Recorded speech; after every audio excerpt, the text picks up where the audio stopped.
I know that before we begin, we usually do a land acknowledgement. Um, Monique has given a very beautiful tribute to the river. So I'll pass it on to her and then we'll open it to our panelists. Thanks, Rachel. So last year, I spent a lot of time on the Mississippi. I mean, of course, in the Mississippi Delta, it is our life force and our everything. And just I've been trying to make it a practice to have a river acknowledgement and recognizing that without the river, we would have no land, especially in a place like Bvlbancha. And so just recognizing that, water connects us all, and water is the essence of the healing waters of life, and also all that nourishes us. So grateful for that force of water that's coming through the middle of Turtle Island and feeding out into the Gulf of Mexico and connecting us to all the oceans. And the river outfalls and deltas all over the world. But also to recognize that, the delta is not that old in geological time. It's, about 8,000 years old or so. But that there have been indigenous peoples who have been stewards of the land and the waters, and that we are not gone, that we are still here. And I think that often folks think of the Southeast and they don't connect indigenous peoples, and that's because of removal. Even though all around us there are the words of places named by indigenous peoples and indigenous names of peoples that are marking territories. And so in the Delta, it's not just one nation. There are so many nations. And so just want to take a moment to give gratitude to all of your ancestors and all of my ancestors who have made it possible for us to share today in this conversation. And also, want to remember the names of the nations that have been erased, that were never recorded in the books of history. So we're not able to reference them, but to recognize that there is a silenced history that we are all still living through, and a silencing of history that continues. But to, give gratitude for the ancestors, the Homa, the Shakta, the Shinamacha, the Akola Pisa, the Atakapa Ishak, the Bayugula, the Chapatulas, the Washa, Shawasha, the Biloxi, the Muskogee, the Eastern Siouan, the I'm always like, I'm forgetting everyone's names, but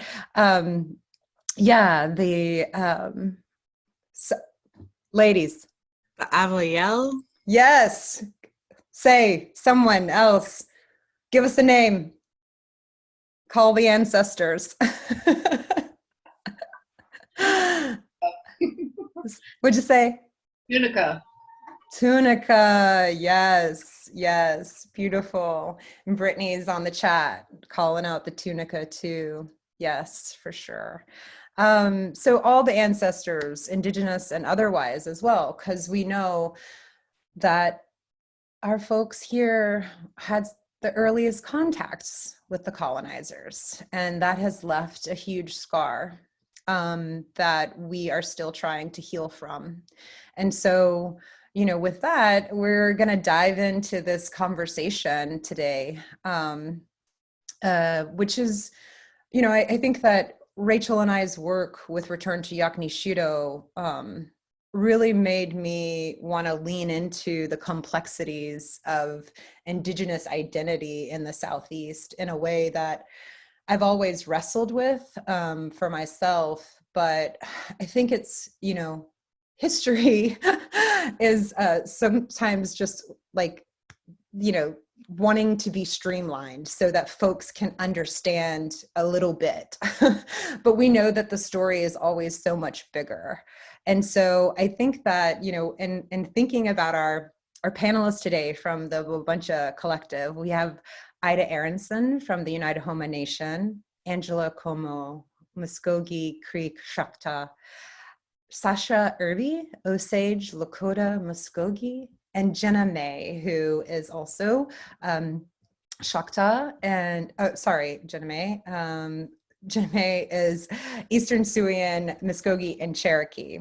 Apologies for mixing up my words there. But to recognize that just as Bvlbancha was a place of many languages and many peoples that did not necessarily segregate themselves into isolated, communities, that this was a crossroads of people, and that in the aftermath of colonialism, and when we think about the Southeast, one of the things that, and Rachel and I's research for Return to Yakni Shudo, that I discovered that I didn't realize is that there's this history of the shatter zone. And so, in the 1700s, you have Chickasaw warriors coming down into the Southeast and raiding villages and taking indigenous people as slaves, and enslaving them and bringing them far away from their home territories. And so that's, I think, when we think about Bvlbancha, when we think about the Yakni Shudo, when we think about the Everglades, right? That when we think about Mobile Bay, which Rachel and I have talked about, and just that Mobile was this place, especially during the Shatter Zone, where many people were indigenous people were going to for safety. And then you have these movements and migrations that happen for folks to find a sense of sovereignty. And so I don't want to take up a whole lot more time because I really want us to talk to our participants, but I think that, so many of our ancestors had to make decisions to stay, or to hide. And in the case of the United Homa Nation, we've been hiding for a long time just so that we can be left alone, and pushed to the kind of the ends of the earth. And the reality now is that, I describe, especially the four individuals who are with us tonight, I think of them so much as like these incredible spirits, like rising up out of the mud, kind of, and like, I've been waiting for you. And I'm so inspired by all of you. And I'm so grateful to be in community with you and to be learning with you and to be planting seeds with all of you. So let's get started. I think, one of the ways we want to really start is just for each of you to introduce yourself, and to really share your, where your indigenous roots and connections to nations in the Southeast, where your people are coming from, and I think how that indigenous knowledge has played out from your childhood to today. So I don't know who wants to go first. I'm going to start with Ida because they're putting their finger on the nose, and I'm sure because their last name is Aronson, they have to go first often. So sorry, Ida. And I think you might be the youngest, so of us, not to make any of us, she's only like, or they're only like a, couple months younger, maybe. Kidding. But Ida, yeah, can you share a little bit about, how your indigenous roots have shaped who you are, and understanding where you come from and what that means now and the work that you're doing. Yeah, totally. My nose is out didn't work. It totally worked against me. Draw too much attention. But yeah, I am used to it with the last name. Okay, so hi, I'm Ida. I'm a member of the United Homa Nation. I always like to preface by saying I only speak for myself. I do not speak for my nation. I've always kind of been a radical one, so usually got to put that little disclaimer, like, it's just me. This is just me. My indigeneity, I would not be doing probably anything in this community without my mom. Like, my mom, I'm so proud of my mom, and I love my mom very much. But watching her with her journey, because she was part of that 60s scoop where she was adopted away from the tribe to a family, which I love very much, but a white Catholic family. And then watching her my whole life try to find that family again. And then we finally found them when I was about 10. My family is out of Montague area of the Homa Nation. So down there, down at the Gulf. And so watching her spend so much time trying to find her family, and like, of course I'm going to be involved in that. Like, it made her happy, and it was great. Like, it's a type of family that was really different from my father's side of the family, which is very Jewish and like much smaller, much quieter. So yeah, and then just being an activist through the years. I mean, it all keeps coming back to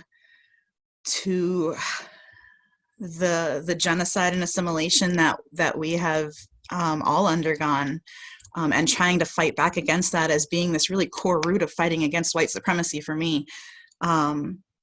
That connecting with my family and connecting with the land is the best thing that I can be doing at this time. And it just keeps coming back again and again, as affirming that. So here I am, living in the homelands. I was up in the Northeast for a long time for schooling and such.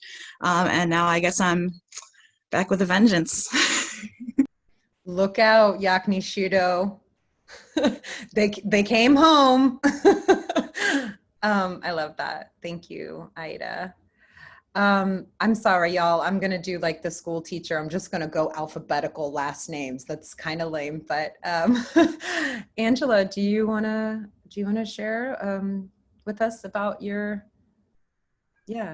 people and how that's influenced your life and your work and where you're at?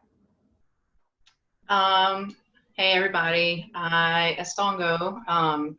I am Muskogee on my mother's side, Muskogee and Cherokee on my mother's side. Her family, for as far back as we can go back on the family tree, is in around Okmulgee, Georgia, which was one of the biggest, it was on the Okmulgee River, and that was one of the biggest Muskogee prior to colonization, one of their biggest settlements. But her father was in the Army. So they traveled a lot when she was a young child, and she met my dad in New Orleans, and my dad is Choctaw and Cajun. He was the city slicker of his little Cajun family. He grew up in Acadiana, but he was in Bvlbancha, actually managing a bar when he met my mom. So I have 3 different tribal nations in my background on both sides. And my mom, unfortunately, did not grow up with a lot of knowledge about her history, because there was a lot of addiction, unfortunately, in her family. And actually that led her, in her search to become sober, it led her to search out her family history, and she really connected with her spirituality. And she actually had some elders that were her teachers that were Choctaw and Chitimacha. And I grew up about 10 minutes from the Chitimacha Reservation. I grew up in Franklin, Louisiana. And so I connected with them, and that really led me on the path that I am today, mainly the spiritual side of our history. And I'm actually in Alabama now, in Muskogee territory, because I want to further my spiritual knowledge. So I moved to be closer to an elder of the Muskogee. He is one of the leaders of one of the 2 traditional grounds east of the Mississippi. So that's why I'm here. Yeah, so glad you're here. I think Sasha.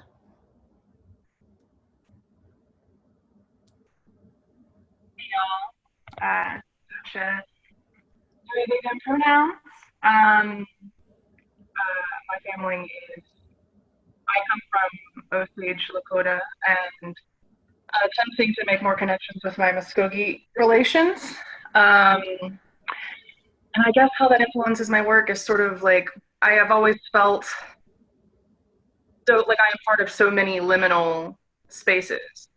I live in a city post-colonization, but my people come from time immemorial. I am two-spirit. Like so many of these things feel like that stereotypical walking in two worlds, which I think too is limiting. I think there's infinite levels of the worlds that we're in with one another, because all of our relationality is a world unto itself, and all of those worlds are connected.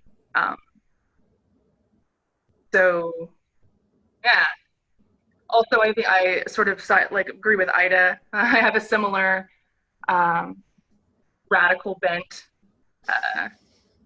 to how I approach the world and how I do the work. I think that like all of this, like plant medicine and building community, all of these things are really in service to one another and building the worlds that we want to live in. I think so much of our the way that we approach radical politics or building better worlds together, we think of the fighting part and we think of the tearing down part. But I think that really if we focus on the building part, that is the only thing that will sustain us through the fighting part, right? We all need a place to wrap our wounds and like care for each other. Mm-hmm. And so I guess as feisty as I get, I've especially the older I get, the more I try to focus on the building part, I think. Yeah, that's beautiful and so true. The infinite possibilities, infinite dimensions, and all of the ways are so important to respect and recognize, and the building and the planting. Jenna May?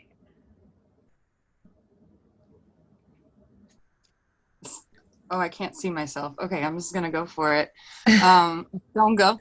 I'm Jenna May. I'm of Eastern Siouan, Muskogee, and Cherokee descent. I've lived in Bvlbancha for 15 years. I grew up in so-called Chicago, and my Southern Indigenous grandparents left the South in the late 50s to go up north, and that's where I was raised. And I think that moving here to Bvlbancha following the federal levee disasters in 2005 was pretty formative for me, returning to the South. And then over the years, a lot of my family has followed. So I have a sister and my mom and my stepdad, and all live here, and we collectively raise a precocious 6-year-old. And yeah, I agree with Sasha about being mixed. I agree with Sasha about the liminal identities, and I think that a lot of the work in Indigenous community that I have done has been a way to really kind of,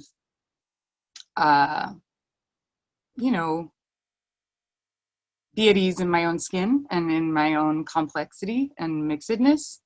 And I'm trying to think of what else I want to say. Yeah, maybe that's it. We have more questions for you. So, and yes, I totally resonate with all of that everyone has said. And I think that, there's this healing piece that I'm hearing, that is like connecting with family and connecting with place, and also decolonizing just the categories that we put ourselves into or other people put us into. And, you know, that whole question of like, oh, you're Indian? Well, how much? You know, it's like, what? We gonna do percentages over here? Like, well, how much was your daddy? You know, it's like, come on. So, and I think that, you know, yeah, I don't need the federal government to recognize who I am. And I think that our panel today represents that indigeneity. There's a spectrum, and it's vast, and we need to stop categorizing ourselves. Like it's good to know where you're coming from, but we are contemporary people too, and we've been subjected to, yeah, surviving genocide and surviving removal, and that really wasn't that long ago, and not to mention surviving racism and white supremacy. So to all our mamas, just grateful for them to want to acknowledge the mamas and the mamas. The mamas and all y'all being mamas in different ways, right? So Rachel and I were going to go kind of back and forth with our interview, and I think Rachel has a question. Yeah, so this has been beautiful to hear how y'all have y'all's family backgrounds, and then we're interested to hear kind of how you decided to move to Bvlbancha and make a home in the city, at least for some part of your life, and what, you know, kept, if you were returning home, or if you were from some other place, what made you decide to put down some roots in this area?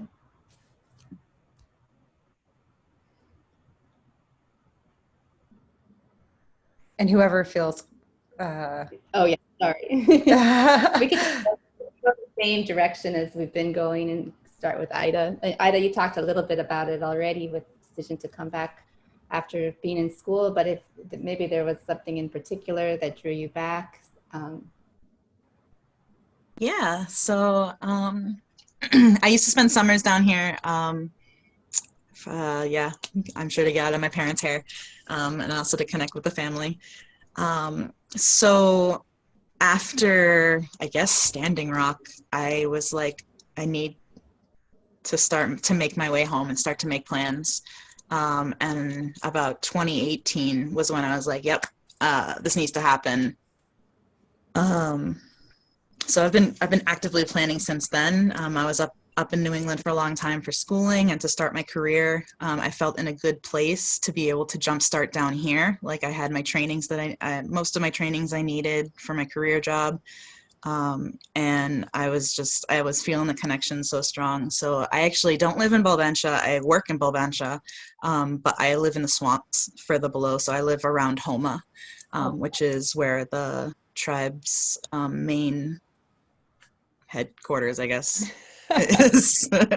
And I moved here at the end of 2019, right? Yeah. And it was a mix of needing to be back with family. I had a family tragedy that happened. So it was partially that. It was fighting for the land. It was knowing that how much land we lose, even per hour. I was like, if I'm not going back there, I'm not going to have a chance to have the community I need with the land, because the land won't be there necessarily. And also like to help fight and put my body on the line, put my body where my mouth is. It was a combination of so many things, but I needed to be back here. So that's me.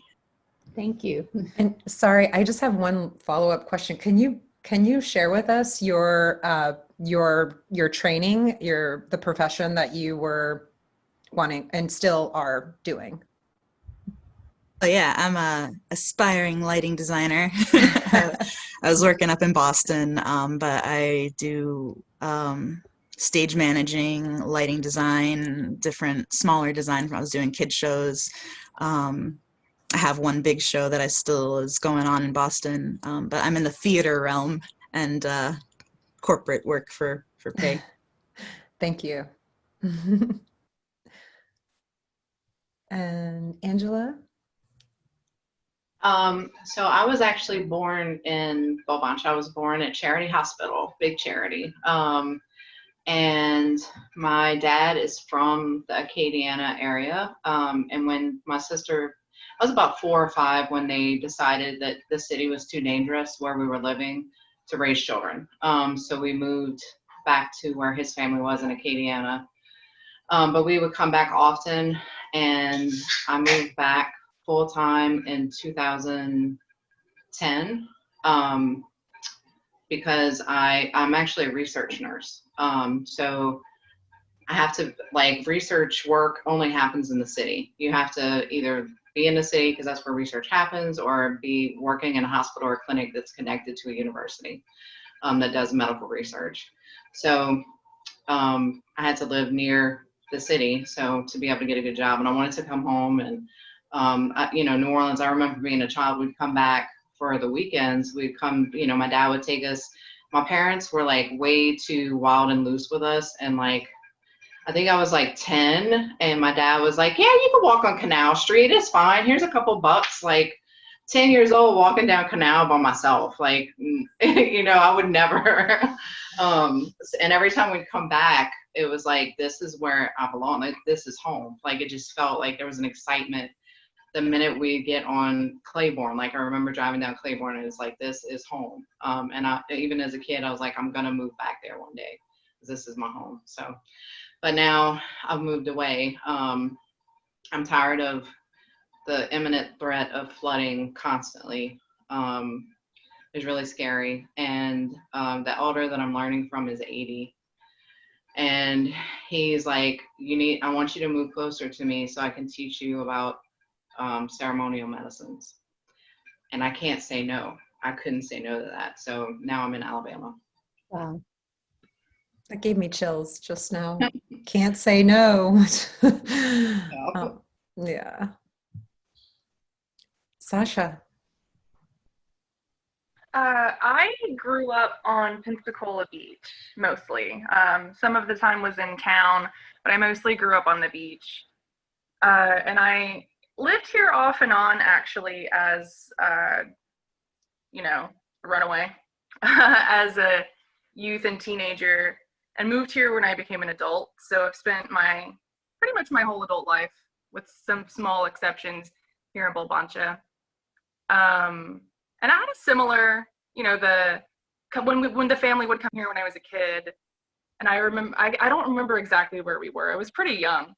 And I remember looking at something happening vaguely and being like, looking at to my stepmother and telling her I was going to move here when I grew up. And she was horrified.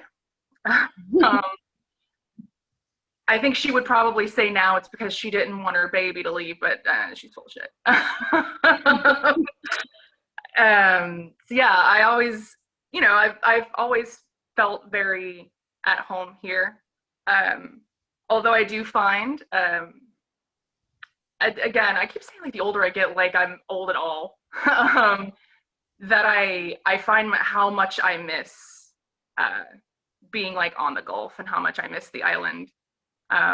Not that it would be possible to move back anyway, because no one can really afford it anymore. Not in the way that we did when I was a kid. But yeah. Thanks, Sasha. I had no idea about Pensacola Beach. Santa Rosa Island has been a special place for me too.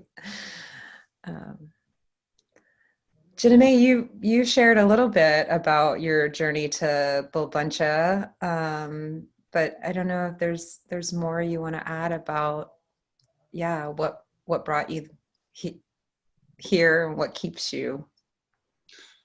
Yeah, so I am also of the radical persuasion. It seems to be a theme amidst the Bvlbancha Collective.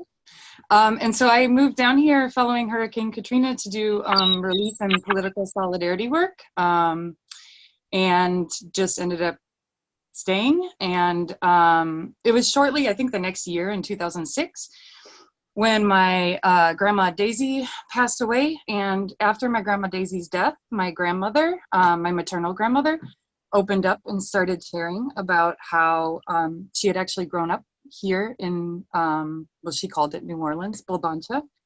And I don't know, ever since then, I think that how I ended up down here, 1,000 miles away from home in a place that has always like deeply felt like home, started making more sense to me, because I was kind of retracing my maternal grandmother's footsteps back here.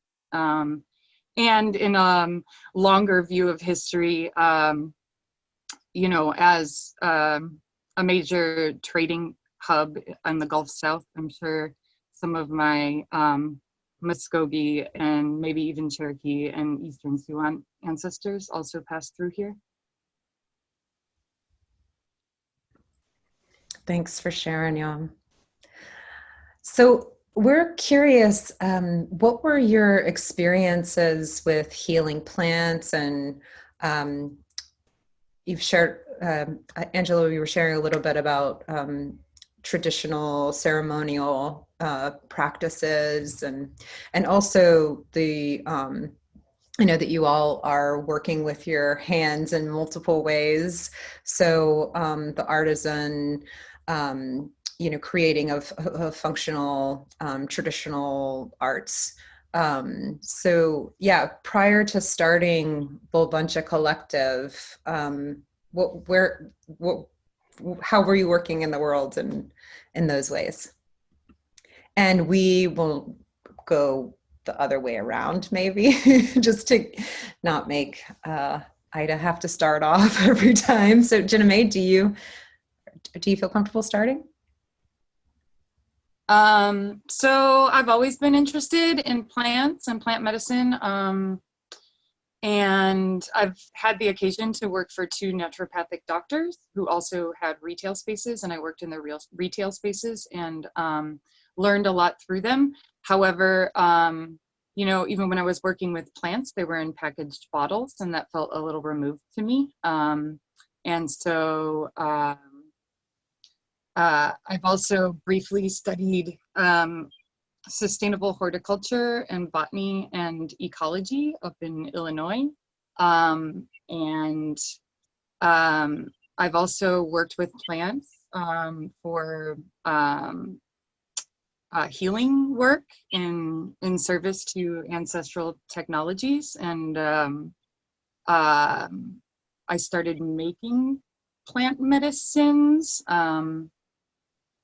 a few years ago, maybe, and that's really ramped up quite a bit since I now have gardening space and can grow my own medicines.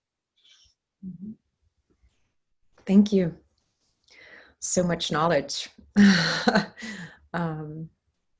Sasha? I guess some of I feel like I always had some amount of folk plant medicine. Like there was all of this, I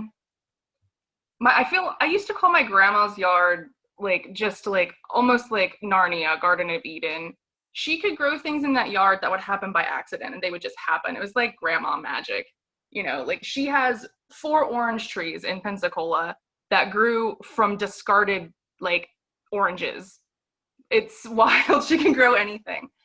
And so if anybody was sick or cranky, it was like that kitchen witch food magic always. And I had a deep connection to that as a kid. And I've always had a lot of health issues, but nothing that necessarily made it so I couldn't function. But I've always had lots of doctors can never seem to find what's wrong with me. And so years ago, I kind of started trying to find if there was a way to support my body myself, because it seemed like either medicine or access to Western style medicine due to being poor, it just wasn't available to me.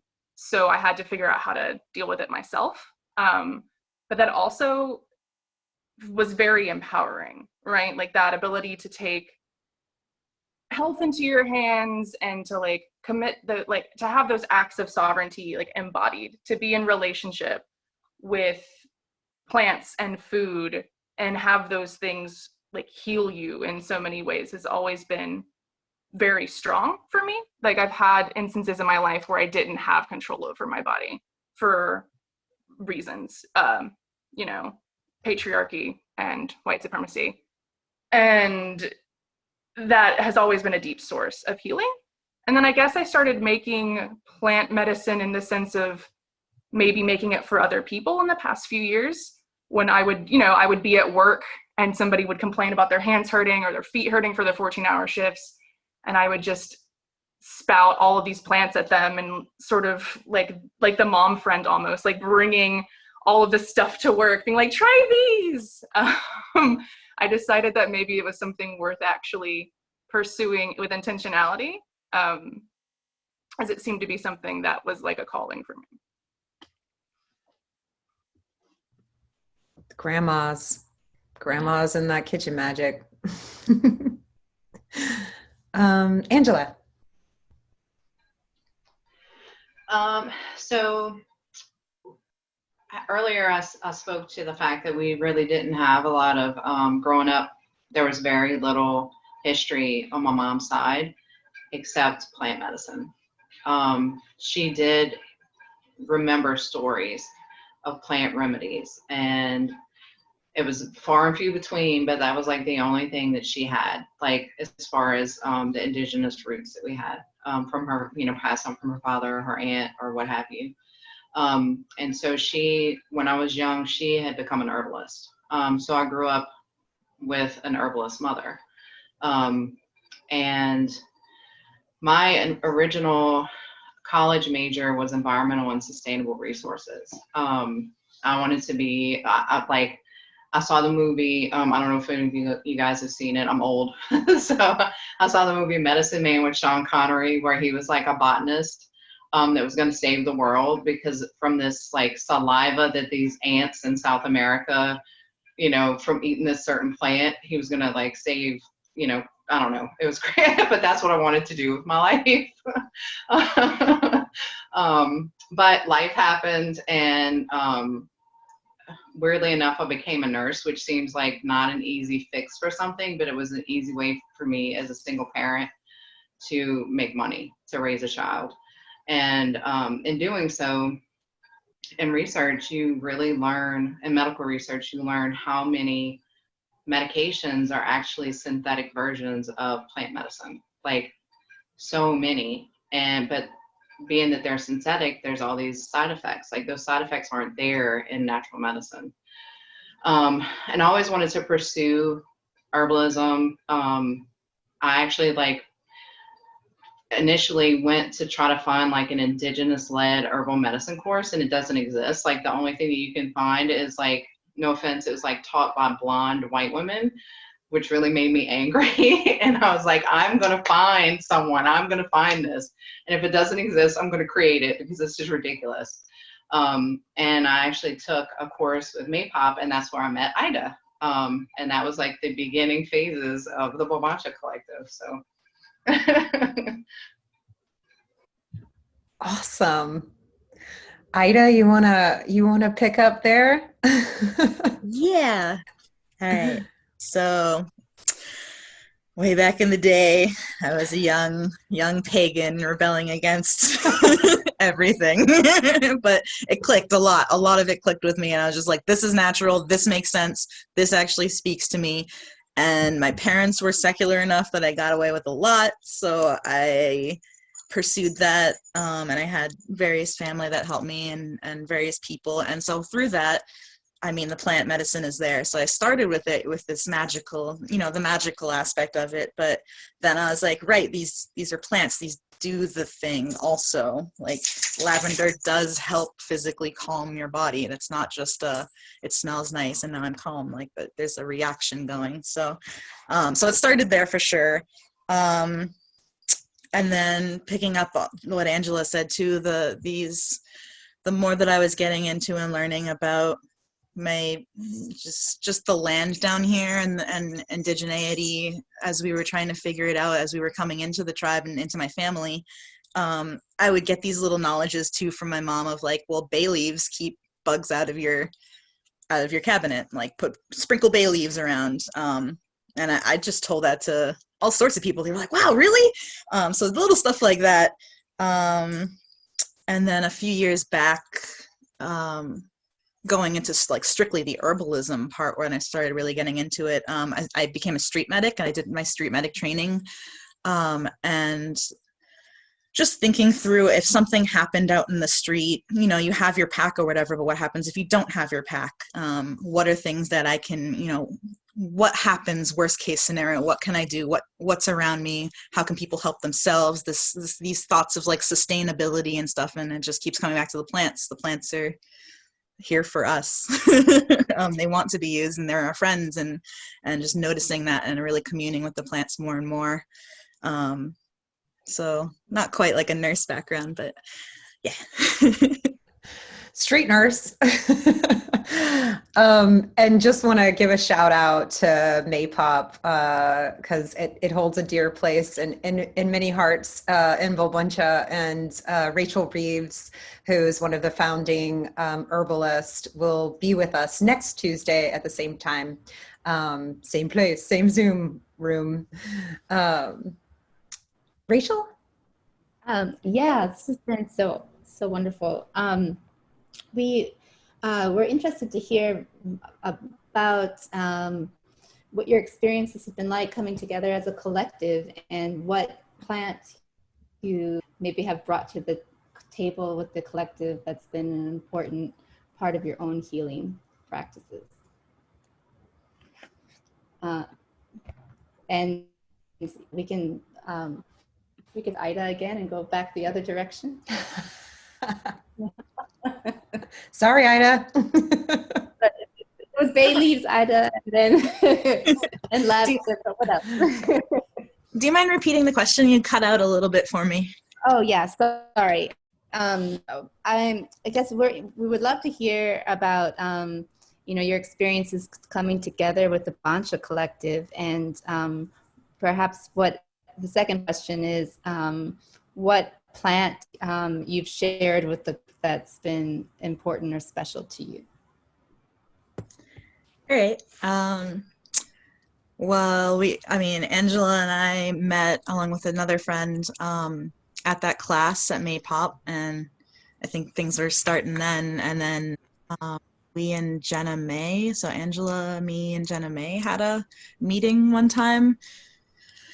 Man, I don't quite remember.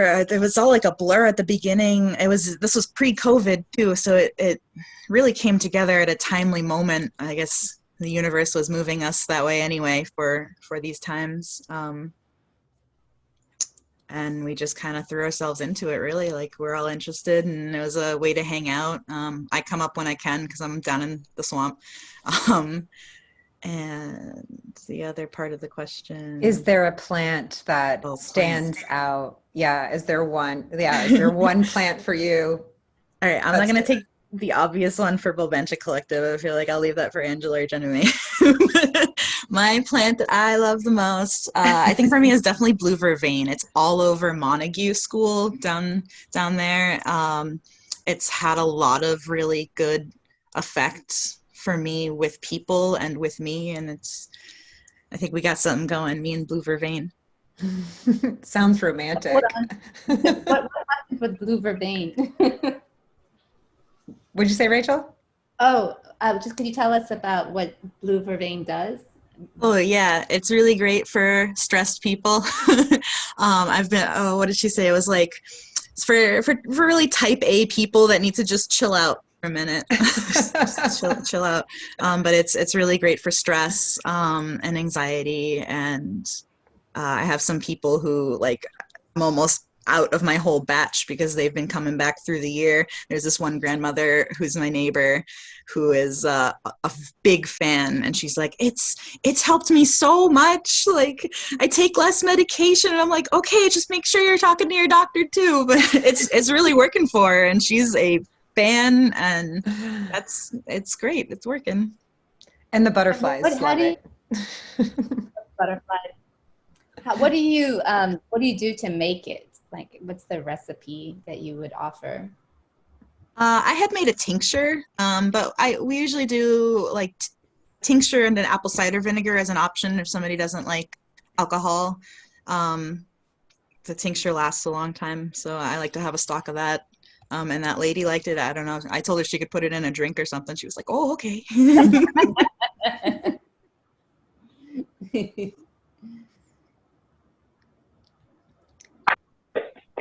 Angela, do you want to go next? Yes, I will go. I don't remember the first part of the question, so I think I'm just gonna model Ida. It was basically, how did Bvlbancha Collective come about? Yeah. Okay. So I'm, most people think I'm super outgoing and like I could talk to anybody, but deep down inside I'm shy and I have a little bit of like social anxiety. So the very first class at Maypop, it's a very small space and it was like 13 of us. It was a pretty big class, and I'm a nerd, so I was there early, and there were two people that sat, like, I kind of sat in the corner, and there were two people sitting next to me, and like we were just chatting. I immediately noticed Ida when they walked in because Ida has tattoos and I'm a tattooed up person, so I was like, oh, I like I like Ida's tattoos. But we got started chatting, and the other person that sat with us was also Indigenous, and Ida was Indigenous. So I was like, what is the chances that the three Indigenous people in this class, that there's three of us in this class, number one, and then that we all sat together? Like, what is the chances of that? So we have to, this was like the universe. So we got to talking, and I was like, we have to hang out. We got to get together. And it was just apparent that all of us really have a lot of similar interests, like plant medicine, arts and crafts, activism, outdoors, ceremony, retaking ancestral knowledge, whether it be language or, the different aspects of it. So it was just like, okay, it was like insanely fast, imperious friends. And I feel like I've known all of them my whole life, honestly. And as far as the plant, also I'm just giving Maypop all kind of, I'm giving them all kind of free advertisements tonight. We were in a field trip for the class, for the herbalism class, and Rachel Reeves is our instructor. And we were walking around, and I got stung on the back of my shoulder by a wasp. And so Rachel was like, oh, this is the perfect time to learn about Biden's pilosa. And there was some like right there. So she picked the leaves off this Biden's pilosa, which is like a weed. Everybody thinks of it as a weed. It grows all over Bvlbancha, all over everywhere. Most people just mow it down because it grows like crazy. And so she was like, do you mind if I put a spit poultice on this bite? And I was like, no, of course not. I have like a mild allergy to wasp stings. I don't have like an anaphylactic reaction, but I will swell up, and that swelling will last for like a week. She put it on the bite, and it was completely like numb. Within a few minutes, the sting was completely gone, and there was no swelling. The swelling was gone, and it stayed gone. There was no redness, no swelling within 10 minutes. And I was just like amazed. So I was really intrigued by this plant, and I was like, man, I have to like look for this plant. I have to figure this plant out and learn about it and spend some time with it. I kid you not, I go home. It had never been grown in my yard before. It was growing next to the steps of my house. Then I moved to Alabama, and I was telling my best friend when we came out here, I was like, I don't see any Bidens. I'm going to have to plant some. I need to get some seeds. There's no Biden's pilosa out here. So there was a lot of remodeling and stuff, and we had to take a couple trips back. And on my second trip here, there was Biden's growing by the front steps. So Biden's is like, whether I want it to be or not, that's like my plant. So That's beautiful. Yeah, spit poultice. The magic of a spit poultice with Biden's. Jenna May or Sasha, whichever one of you would like to go. I guess first can I say it's amazing that the 3 Native folks showed up on time. Good job. And also that Biden, that it seems that we definitely are Biden's cheerleaders for sure. Like, I've always been super curious about the plant. It's strange how it all seemed to coalesce. Like, I went on a deep dive a couple years ago trying to find more information about this plant and not finding a lot of good, like finding the world's worst websites that had a million pop-ups that were impossible to read. Having a hard time IDing the right strain of Biden's it was. And then it all just seemed to click magically. And also there are lots of strains of them. And there's another one that's also pretty common in swampier areas that's yellow. I can't remember the scientific name of it, but it is, instead of liking disturbed dry feet, it likes kind of rough, wet feet, like ditches. But same properties. So in case y'all are looking for Biden's, you can probably find it in those areas too. I feel like also Biden's for me, so many instances of wound healing, and I'm deeply affiliated with how how humble the plant is and how stubborn. Biden's is like, if you it grows from seeds that get everywhere on all of your clothes. It will grow from its own stalks and root down. So if you break it, another one will grow. I feel like it's very much like Native people in general. Like, we are impossible to kill. Good luck. So just learn to live with it. And Sasha, how did you come into the collective? I have no idea. Ceremony, I think. That magnetic force that's pulling everyone together. Was the Indigenous Peoples Day thing that you had too? I feel like that was another big collection point for us. I don't know.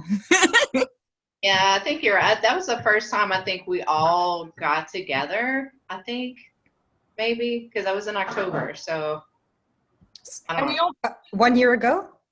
separately, right? Like, Oh, it's the Bvlbancha 1 year. I'm sorry, Sasha. You were saying something? Oh yeah, that I think it was just one of those things of knowing some people separately, and then it just happened. Like, Yeah. Jenna May, you want to tell us about your favorite plant friend? and the your Bvlbancha history or memories. Mm-hmm. So I think coming together through ceremony, I think is how I met most everyone else, and probably with my work through the zine, the Bvlbancha is Still a Place zine. I think I met Angela and maybe even Ida.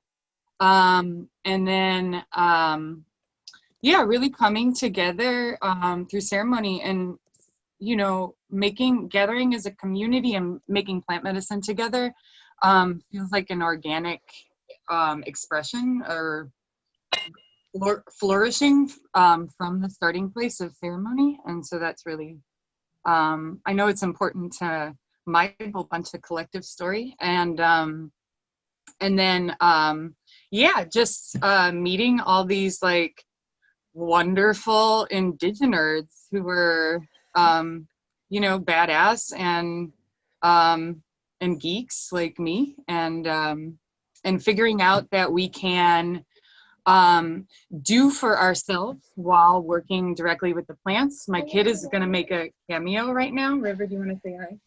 I need water. You need water? Okay.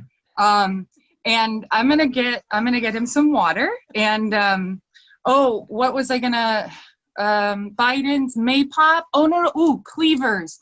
Cleavers, we were juicing Cleavers so much right before COVID.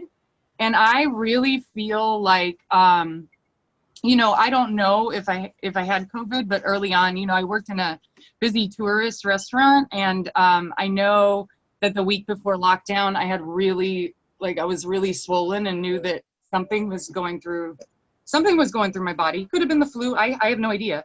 But you know, I was doing wellness shots of Cleaver's juice and Angela's yellow dock syrup, and I feel like I just really like kind of pushed whatever was going on with me out. And so Cleavers is another weedy, kind of weedy plant that is a prolific grower, and also the whole plant will stick to you.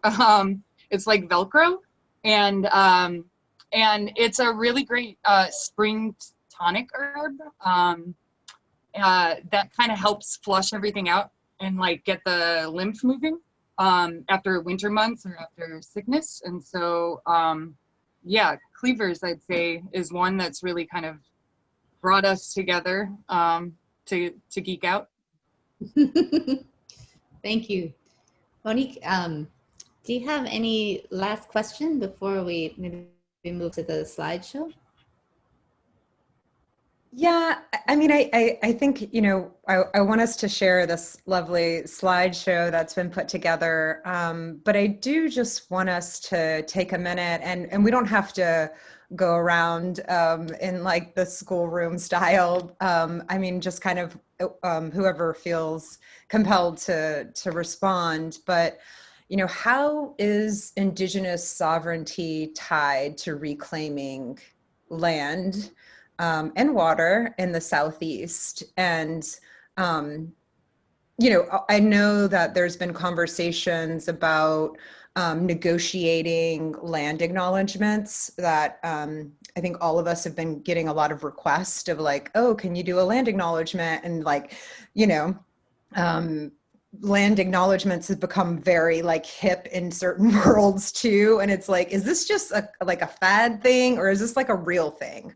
So just wanted us to kind of, yeah, just however folks feel compelled to respond. Just, I mean, I think the real question is, you know, sovereignty and land, and we have not been removed and we are reclaiming. And what does that really mean for sovereignty? I mean, I think you all have spoken to it on a certain level, but just wanted to give a few more minutes for response.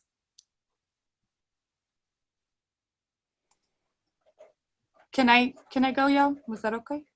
I think I was about to say something, and then the kiddo asked for water, and I kind of get off track a little bit. But the thing about the collective is, like, when we came together as an organic expression of ceremony to start working with the plants together, you know, our mission is to have 75% of what we make go to our community. And Black and Indigenous people here in South Louisiana, and as solidarity medicine with BIPOC folks all over Turtle Island. And then 25% of it is for sale because we were thinking of ways that we can do for us. And so those funds help us get to language revitalization conferences, help us get to travel for ceremony, and all of these ways, like to exercise sovereignty on our traditional homelands, as well as throughout Turtle Island, but also like I want to expand the idea of sovereignty outside of physical land and start talking about our languages, our medicines, our ceremonies, all of that, like supporting Indigenous people doing for us, by us is a way that allies can help us, is to support what we're doing, even if you're not included. And I think I'm tying into kind of the land acknowledgement thing too. Land acknowledgement is ceremony, and it's also about entering into a relationship and asking what you can bring to the table for Indigenous peoples is a great way to start thinking about entering into that relationship. And I'm gonna step back now because I think I've talked a lot. Thank you. All of that was really helped expand and connect. Thank you.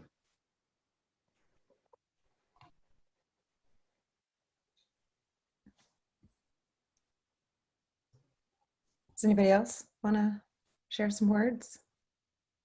I'll jump in about the about sovereignty.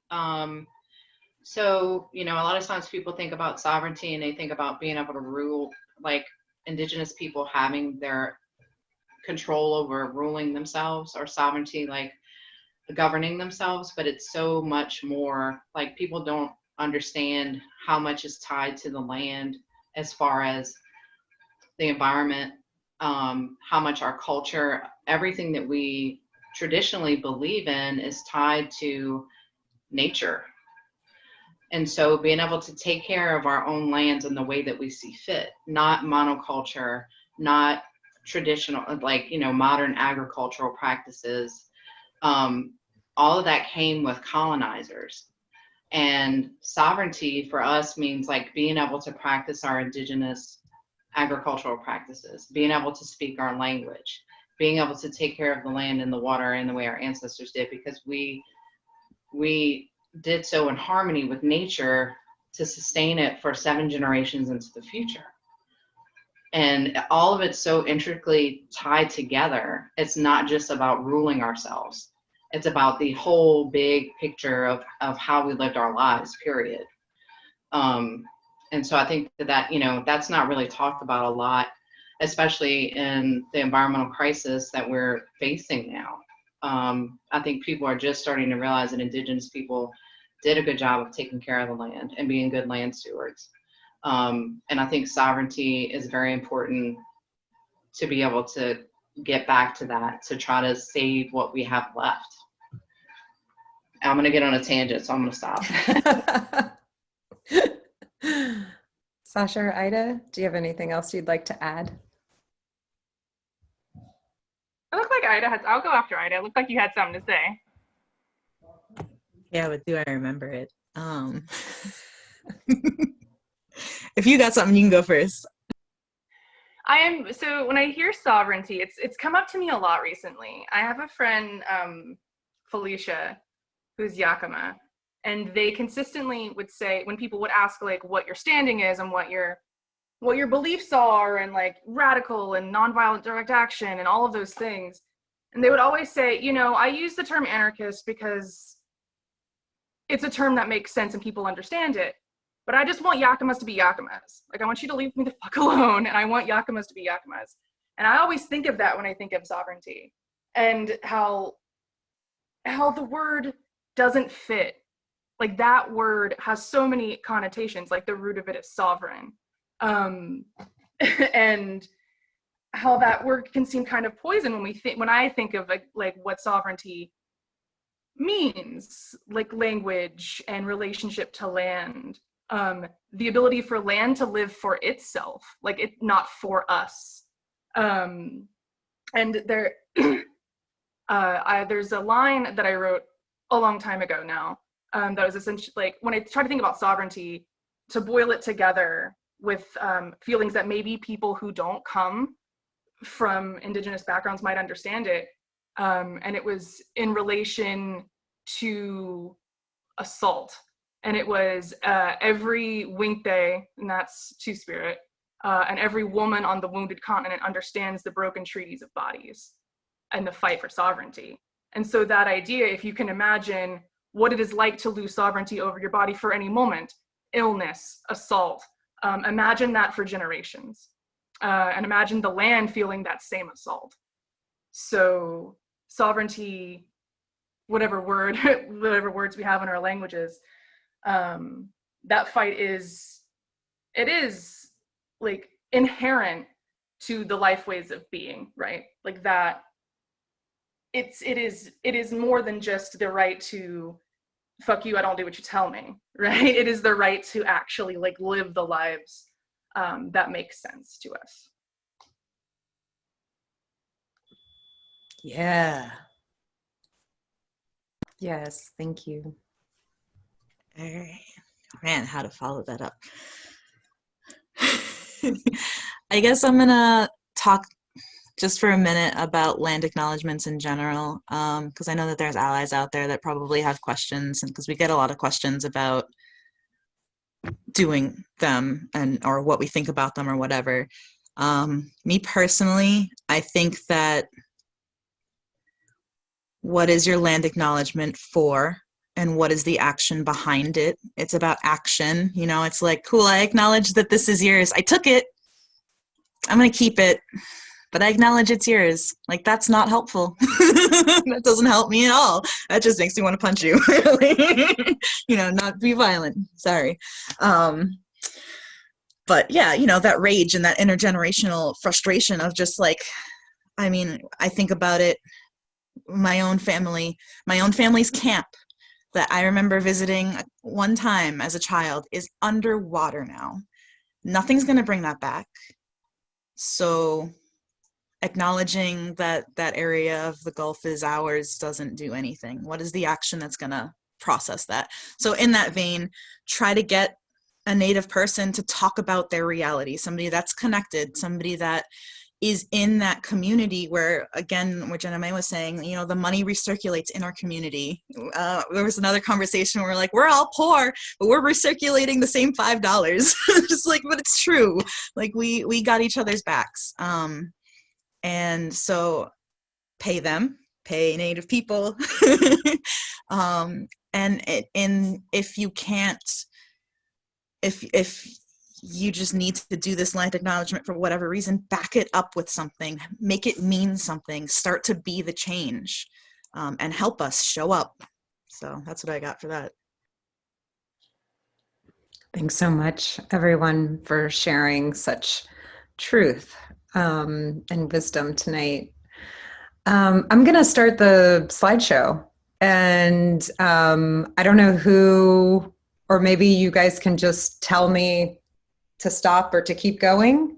Is that cool? We just kind of do it collaboratively. And then folks have questions. They're already starting to come through. So just want to let all of our attendees know that we will open up. We won't have too much time. We had such like a robust conversation.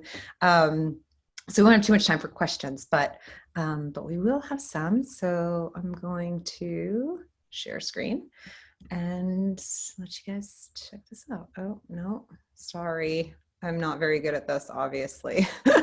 I'm working on it. Okay, here we go. No, it's not working. Here we go. All right. So just want to give a shout out to our artist who's been working with us, Jonathan Mayer. He's been creating these incredible portraits of all of our folks that we're talking to. So somebody want to start us off?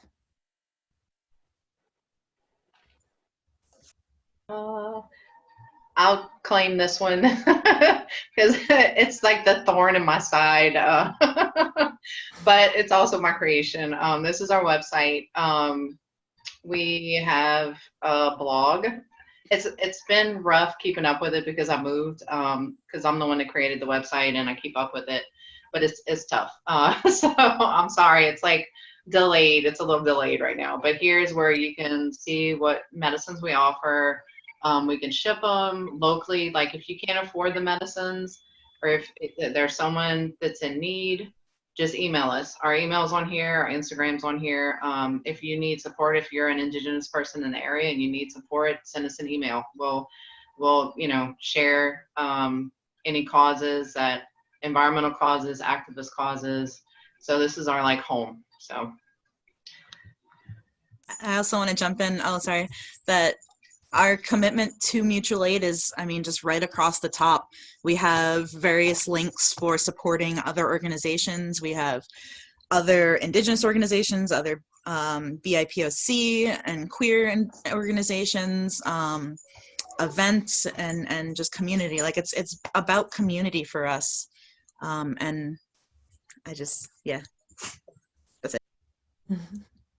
Thanks, Ida. This is, you'll see throughout the slides, various, we started doing pop-ups right before COVID, and then we stopped doing them for out of a matter of safety for everyone. We've just started doing them, experimenting with doing them again.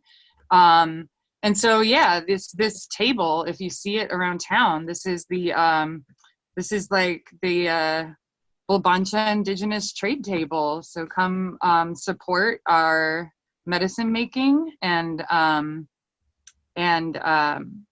yeah, come talk to us about plants and medicine and mutual aid. At the Trap Kitchen, Genevieve at the Trap Kitchen on Sundays, which is awesome. Awesome little market. Yeah. And I think here's some more market. I mean, I think that what's interesting about the Bvlbancha Collective and thinking about Bvlbancha is that it's this place of trade and exchange, and y'all are embodying that. And just, yeah, I think that, you know, being in different spaces, you know, sharing your knowledge, sharing your medicine, sharing each other. I don't know if I should just keep going or if you guys want me to stop. Y'all let me know. Yeah, I think. Oh, go ahead. Oh, I think that maybe to get to some questions, we can roll through them. And then if anyone wants to talk about, oh, we should probably talk about this. Yeah, okay. So some of the mutual aid work, and I don't have to be the only one who speaks to it. I'm in that picture. We've done a COVID relief drive for the Bocoma community of the Mississippi Band of Choctaw Indians this summer, and we gathered up a lot of different supplies, and so many people helped out with that, and maybe Angela can speak to that.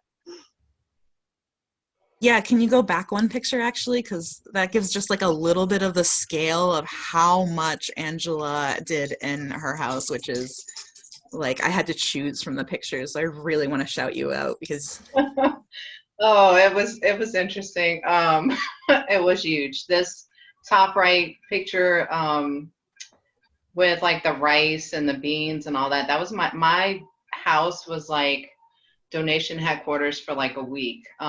We were able to make food kits that had like a couple pounds of rice, beans, canned goods, soap, meat, hand sanitizer, herbal medicines, masks, soap, toothpaste, vitamins, everything, for 93 families. Some families had up to 10 family members, and we even had like 2 masks per person. So like it was even that specific. But we weren't able to do it without the help of like the community. So many people pitched in. I don't know if anybody is on the call from Imagine Waterworks. That's another mutual aid collective in New Orleans. They donated a lot of the medical stuff. It was just like a conglomeration of people that just wanted to help, and we weren't able to do it without everyone that pitched in. It was beautiful. So.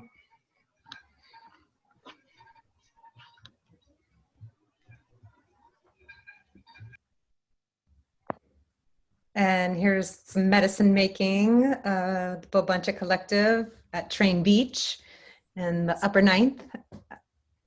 Yep, we were making a video for, we did a class for the living school.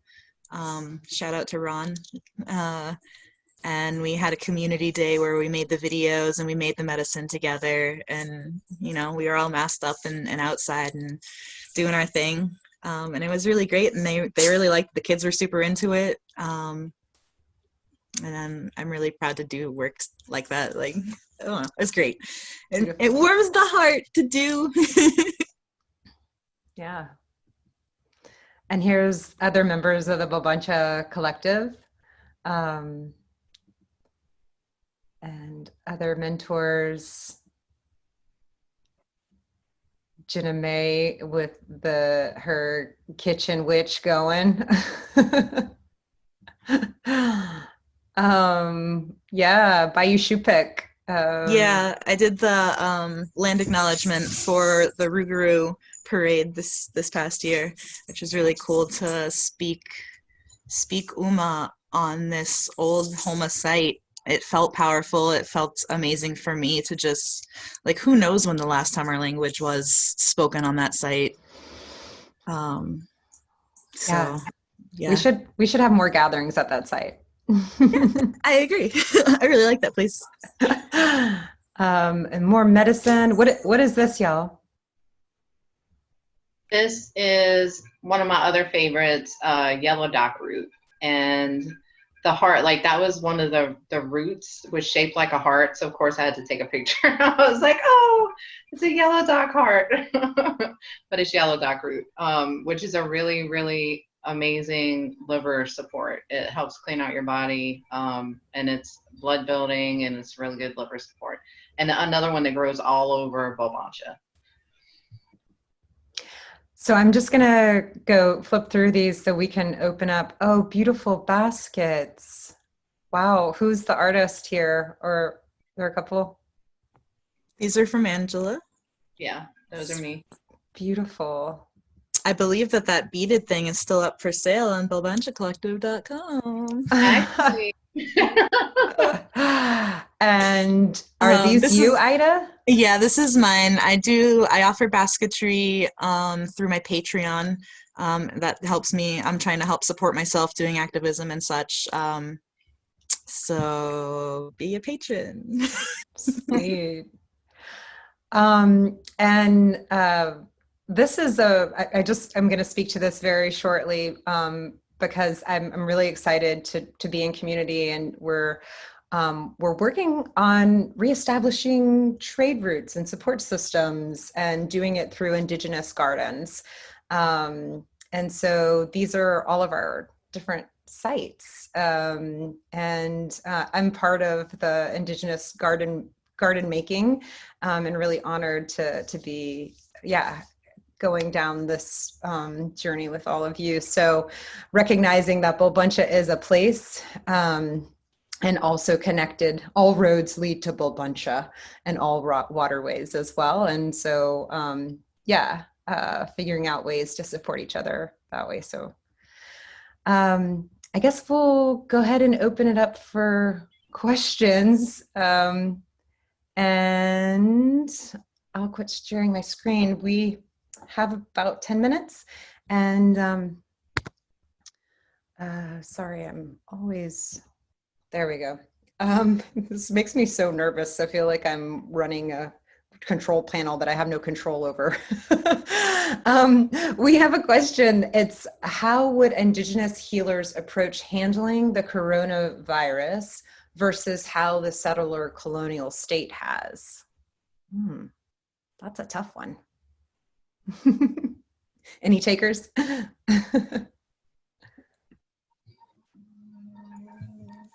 jar of guidance for every household. Yeah. I mean,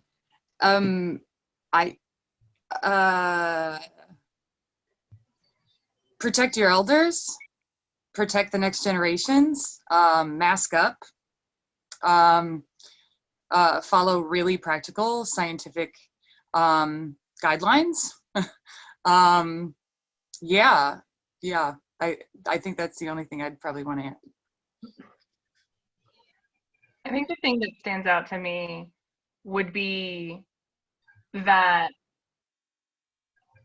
the ability to protect one another, to focus on healing and safety while keeping everybody fed, clothed, and housed, the priorities would be different, right? We wouldn't be living in a capitalist hellscape in which people have to choose their health or their house, and so we would be like, if our priority were on our children, on our elders, then we would find a way to keep everything running and to keep people fed and safe at the same time, because the priorities would shift. So that would be the difference. And I guess for how like advice living in the current reality and being unable to like immediately change that would be similar to what Jenna May said, right? Like mask up, protect your elders, try to cultivate, for me, I would say try to cultivate joy where you can, relax your nervous system, eat good food, ancestral food if possible.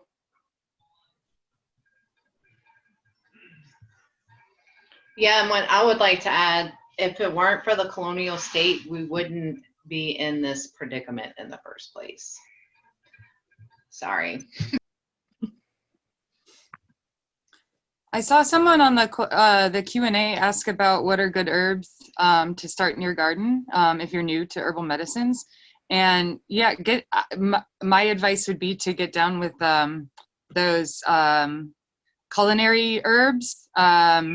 Do some kitchen witching and some kitchen medicine. Some of the very simple herbs to grow, rosemary, mint, sage, thyme, oregano have a lot of antimicrobial properties and are great for steams and preventative care. And those are, I think, and yeah, some of the easiest depending on your soils and things like that. But it's a really wonderful way to get into medicine making is through really accessible kitchen herbs. Garlic is another one that's a good kitchen herb that, like, you can take one clove of garlic from a fresh piece of garlic, stick it in the dirt, and it's going to grow a whole another head of garlic. And then you have medicine. You have medicine and food. And it's a really strong antibacterial, antimicrobial. It's good for lung issues. It's good for so many things. Diabetes, blood pressure, blood sugars. Yeah. I'll say what are you gonna use? Like, try different herbs and stuff, but like you grow what you're gonna use. Just because I don't know, sometimes have a hard time. I'm still like figuring out what I want to put in and like what's doing really well. I put things in pots and move them around and see where it does well. So I'm learning what's even gonna grow in my area, but like to keep myself motivated to keep going out to the garden, like there's got to be something that I'm using a lot to get me out there sometimes, just because I'm so busy and life is crazy. So like, I don't know, I guess I'm trying to like say work within your comfort level. Don't get something super, super hard if you're not gonna have the attention to be able to pay to it. You can get something easy, like I guess loofah did super well. And Mape Pop has been doing pretty well in my garden. Potatoes, super easy, it goes all over. I also just like things that attract, I've got hummingbirds. My neighbor was super excited that I got hummingbirds in my yard. And things to promote the wildlife. So like things for bees and hummingbirds and stuff. So even if you're not necessarily going to use it, you can still benefit the rest of the plants out around you. So some options. There's a lot of comments and questions. Hey, Gary, I'm so glad you could join us. Yes, we'll take your reishi. Yes, please. And I want to speak to soil amendments and lead remediation. I see John DePriest is in the house. Thank you, John. Sunflowers, Yeah. You can grow a batch of something and they'll draw the stuff up out and then you can remove them. I learned recently that like sunflowers are the symbol of disarmament because they take the toxins and radioactive stuff out of the soil. There were fields of sunflowers at Chernobyl. So you can take those sunflowers, get them out of the area and start afresh. Also bean water I've heard is very good for nitrogenizing, putting nitrogen in your soil. I would also think about mycorrhizal relationships. like, and just thinking about them in general for your soil. They're so important for soil in general, but also a lot of those mycorrhizal relationships can do the same thing. They can take, not only can they take some contaminants out of soils, but some of them don't have to necessarily be removed. Like because mushrooms are magic, y'all. Like they can literally take toxins and turn them into something else. It's wizardry, I'm telling you. Like mushrooms are wild. So yeah, I would say maybe. And also that lead is often, at least in your plants, it is often more a problem of harvesting than it is from your ground necessarily. Like I would look into what plants you want to grow, but for some of the things, I would say you're more likely to get lead contamination from eating the soil. Like there being dirt on your plant. Mm-hmm. So wash your plants real good. Nature isn't dirty, but you don't want to get lead poisoning. So. Great advice. There's so many more questions and we are at time, but hopefully we can continue having Botanica conversations in the future. Because I feel like this conversation is not over, and just want to, happy anniversary, Bvlbancha Collective.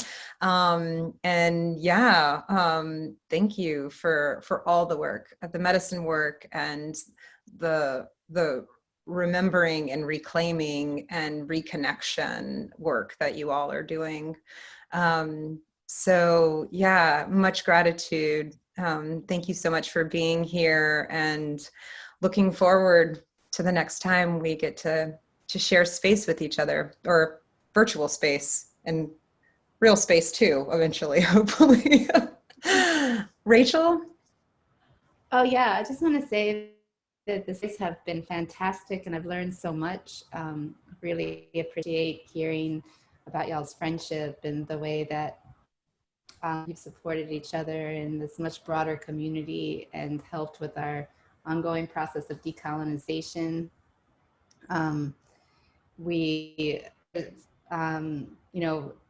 Over time, just for our audience, we hope to continue to work with the Bvlbancha Collective and our other speakers for our series to create an exhibit and some kind of publication so that the information can go out further. Like what Monique said, Rachel Reeves will be with us next week, and then we're going to take a little break and come back at the beginning of December for the Backyard Gardeners Network from the lower 9th floor, and get a chance to also hear about Bayou Bienvenue, which was another trade route in and out of the city for a long time. And then Bruce Suntai Barnes will be here talking about the magic of mushrooms. So Sasha, I hope you're able to come to that one around the different mushrooms and fungi that are connected to the swamps of Louisiana. So stay tuned. And we also hope eventually have a public forum so that we can hear from everybody else about their knowledge of plants, because we know a lot of people who are listening and have their own gardens, their own medicinal practices that we would love to hear from as well. Yeah, thanks everyone. Have a good night. Good